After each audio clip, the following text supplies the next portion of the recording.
Bagaimana hukum mencari rezeki dengan cara menyingkirkan teman kerja? Ini Bu, ini kalau saya lihat ini bukan bertanya, ini mau menyindir ini.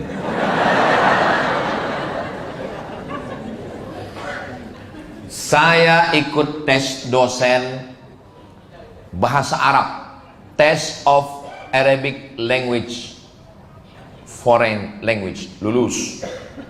200 soal tes potensi akademik, lulus. Tes mengajar, lulus. Audisi dengan 4 guru besar, lulus. Tinggal lagi bertemu dengan orang paling nomor 1 di kampus. Saingan 2, saya 1 lagi. Datang orang ngajak saya, ayo kita silaturahim sama pejabat man. Saya bilang sama mak saya, mak, ya, aku mau silaturahim sama pejabat. Mau bilang bahwa aku S1 Mesir, S2 Maroko, aku bahasa Arab, begitu begini begono. Kata mak saya, kalau lulus kau gara-gara kau melobi pejabat itu, sebetulnya yang pantas lulus orang yang 1 lagi itu, makan haram kamu. Mendengar cakap dia saya takut, akhirnya saya enggak lobby itu. Saya serahkan sama Allah, akhirnya saya lulus juga. Bayangkan kalau saya singkirkan dia, padahal yang layak lulus sebetulnya dia. Dialah yang layak sebetulnya. Tapi karena saya lobby lulus saya, maka gaji saya haram, uang sertifikasi haram, pensiun haram, uang tunjang, uang sipak, uang sundul, uang tanduk, haram semuanya. Nauzubillah. Jangan makan haram, jangan belah bambu, pijak 1 angkat 1, jual beli bisnis hindari 3. Yang pertama rish, tipu. Yang kedua zulm, aniaya. Yang ketiga gharar, ketidakpastian, judi, gambling. Nauzubillah. Kertas terakhir terkait riba. Riba itu kalau ada penambahan biaya jika kita ingin berutang atau itu dilarang. Benar nggak ya Pak Ustadz? Di bank syariah atau di pegadaian tetap ada penambahan biaya dan lain-lain, yang bagaimana itu Pak Ustadz? Bank syariah tidak boleh buka kalau tidak ada dapat fatwa dari DSN, Dewan Syariah Nasional, Kiai Haji Khalil Nafis. Barulah BCA syariah, HSBC syariah, dan lain-lain syariah itu baru boleh buka. Dan dia mesti ada DPS, Dewan Pengawas Syariah, barulah dia boleh. Lalu penambahannya itu apa Pak Ustaz? Nah, ini agak jelimet sedikit. Ini kira-kira kalau saya jelaskan nih masih konsen? Masih? Saya nggak konsen lagi. Saya datang ke Adrian Bank, Bang Adrian Bank. Lalu saya bilang, Pak Adrian Bank, ya, saya mau pinjam uang. Berapa Pak Ustadz? 100 juta. Beliau kasih 100. Nanti bayarnya 120. Yang 20 itu apa namanya? Riba. Bertambah, bertumbuh, berkembang, itu arti riba. Bertambah, bertumbuh, berkembang, itu arti riba. Tapi jangan gara-gara ini kamu riba sekarang ya. Bertambah, bertumbuh, berkembang, itu riba. Dah konvensional Arab. Lalu saya datang ke MRBJ Syariah. Ternyata ada satu masjid di Tangerang Selatan itu yang dulu pernah punya aset 8,7 miliar untuk memberikan bantuan-bantuan. Mereka sudah berubah tidak hanya sebagai masjid, tapi sudah jadi Bank MRBJ Syariah namanya. Amin. Ragu pula orang ini mengaminkan. Lalu saya datang ke MRBJ Syariah. MRBJ Syariah, saya mau minjam uang 100 juta. Haram minjam uang, bayar uang. Karena uang dengan uang bertambah riba. Ustadz, untuk apa Pak Ustadz? Saya mau beli mobil. Oh, kalau begitu solusinya begini.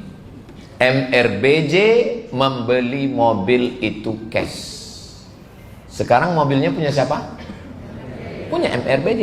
Lalu MRBJ menjual ke saya dengan angsuran. Saya yang nggak ngerti, merasa sama. Sama aja. Kemarin waktu di Adrian Bank nambah juga. Ini dengan MRBJ nambah beda. Dengan Adrian Bank nambah uang dengan uang. Dengan MRBJ uang dengan barang. Maka uang dengan uang riba. Uang dengan barang tidak riba. Jelas? Itulah sampel contoh pada bank syariah. Tapi kenyataannya bank syariah nggak ada beli mobil Pak Ustadz. Namanya taukil. Ini uang kami bank, jual belinya kami wakilkan ke bapak. Bapak yang membeli mobil. Jadi di situ ada akad. Ribet Pak Ustadz, makanya nggak usah dipikirkan. Kan udah aku bilang tadi. Kadang jamaah ini kalau masalah agama ini dia mau detail. Padahal waktu disebutkan dalilnya pusing juga dia. Kenapa orang ketika masalah mobil dia nggak mau detail? Mobilnya rusak, dibawanya ke bengkel, diserahkannya aja. Kenapa nggak pernah nanya bengkel yang mana kabelnya, yang mana aliran listrik? Kenapa nggak pernah kau tanya? Kenapa waktu handphone rusak kau kasih ke servis kau nggak tanya? Kenapa dalam masalah agama ini kau tanya betul Ustaz tuh mana dalilnya? Mazhab apa? Sumbatkannya cocoknya nih ke mulutnya. Jadi dalam masalah agama ini serahkan kepada fatwa DSN, Dewan Syariah Nasional. Kenapa waktu naik pesawat nggak kau ketuk pintu pilot itu nanya, Pak pilot ini matic atau manual? Serahkan aja kepada fatwa Majelis Ulama Indonesia. Tapi dalam masalah ekonomi syariah itu yang mengeluarkannya namanya Dewan Syariah Nasional. Tapi adik-adik anak muda yang mau detail, ya nggak salah kalau mau bertanya dalilnya apa, dia mau ilmiah. Tapi bagi yang nggak mau, terima saja fatwanya. Maka Bank Syariah Nasional yang ada di Indonesia, BSI, Muamalah, itu semua sudah sesuai dengan ketentuan syariah. Jangan dengarkan orang-orang yang mengatakan bank syariah ternyata tidak syariah. Ternyata dia buat bank sendiri yang bunganya lebih tinggi. Ustaz tahu dari mana? Saya ini tahu, saya semua. Saya kan ada intel-intel saya. Saya tanya, itu orang-orang yang mengatakan tidak syariahnya bank syariah itu kemana jamaah dia duitnya? Mereka punya bank sendiri Pak Ustaz. Oh, udah cukup. Pantasanlah dia nyerang bank syariah. Rupanya dia nggak mau jamaah itu nabung ke bank syariah. Bank syariah ini kita yang menghidupkannya. Kalau nggak kita hidupkan mati bank syariah ini. Tahu berapa sekarang perkembangan bank syariah Indonesia? 7%. Padahal kita kan mayoritas. Makanya saya kalau diundang ceramah di bank-bank konvensional tuh saya gas aja. Bank konvensional, pegawainya, direkturnya, yang menabungnya, makan haram, riba, saya bilang. Makanya saya kalau udah diundang di bank konvensional pasti nggak diundang lagi. Sakit hati orang itu. Saya diundang lagi Ustaz itu tadi. Makanya beralihlah ke bank syariah. Silakan mau ke BSI, mau ke bank muamalah, yang penting bank syariah supaya bangkit bank syariah di Indonesia ini insyaallah. Biasa saya ceramah itu 1 jam. Mestinya jam 9.12, selesainya mestinya jam 10.12. Ini kok bisa jadi jam 10.22? Ini sudah melanggar kode etik. Di akhir majelis mari kita sama berdoa, mudah-mudahan kita diberikan istiqomah iman dan Islam. Mudah-mudahan hati kita selalu tenang. Apa yang saya sampaikan tadi mudah-mudahan saya dulu yang mengamalkannya dan diamalkan oleh jamaah. Ala hazihi niyah al-Fatihah.